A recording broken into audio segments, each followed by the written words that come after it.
আসসালামু আলাইকুম everyone, welcome to নীলিমাস কিচেনেট। আপনারা সবাই কেমন আছেন? ইনশাআল্লাহ সবাই ভালো আছেন। আজকে আমরা রান্না করব কই মাছের দু পেঁয়াজা। এর জন্য প্রথমে আমরা প্যানের মধ্যে তেল গরম করে কই মাছগুলো ভেজে নেব। কই মাছগুলো আমি আগে লবণ হলুদ দিয়ে মেখে রেখেছিলাম 20 মিনিটের মতো। একে একে মাছগুলো আমি ভেজে তুলে নিলাম।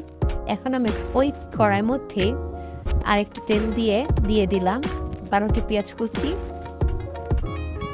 পেঁয়াজগুলো হালকা একটু বাদামি করে নিতে হবে, পুরোপুরি আমি ভাজবো না। একটু লবণ দিয়ে দিলাম।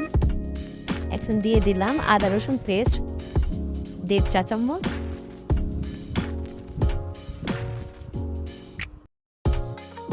এখন আমি দিয়ে দিব কাঁচামরিচ। এরপর দিয়ে দিচ্ছি লাল মরিচের গুঁড়া, ধনিয়া গুঁড়া, হলুদ গুঁড়া, জিরা গুঁড়া পরিমাণ মতো। এখন মশলাগুলো ভালোভাবে একটু ভেজে নিতে হবে। অ্যাড করে দিলাম সামান্য একটু পানি, যাতে মশলাগুলো ভালোভাবে কষাতে পারি। মশলা যত ভালো কষানো যাবে তরকারির টেস্ট ততই ভালো হবে।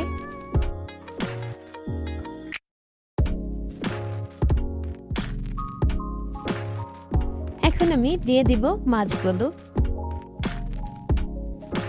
পর্যাপ্ত পরিমাণে পানি, ঢেকে দিতে হবে।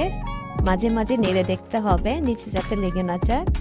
এবং সাবধানতার সাথে মাছগুলো উল্টাতে হবে, কারণ মাছগুলো অনেক সফট হয়ে যায়, ভেঙে যাওয়ার চান্স থাকে অনেক।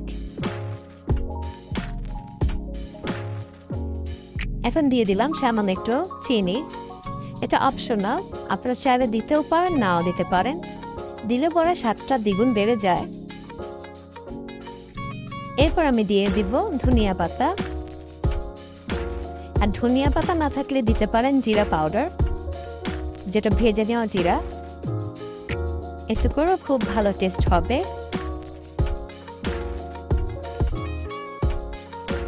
আপনারা সবাই ট্রাই করতে পারেন সহজ পদ্ধতিতে রেসিপিটি। আপনাদের কার কেমন লাগলো আমাকে জানাবেন। লাইক কমেন্ট শেয়ার করে পাশে থাকবেন। নীলিমাস কিচেনের সঙ্গে থাকবেন। ধন্যবাদ সবাইকে ভিডিওটি দেখার জন্য। আল্লাহ হাফেজ।